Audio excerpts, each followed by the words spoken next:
இன்னைக்காவது கிளாஸ்ல போட்டோம்.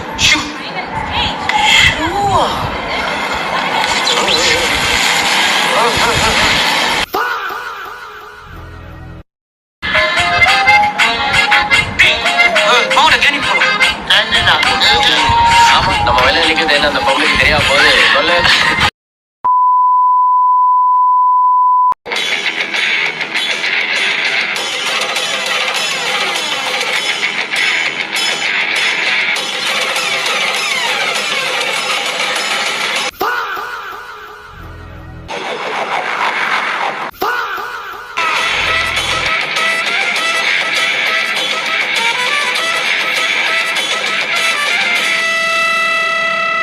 நிஜமாவே குத்துனியா?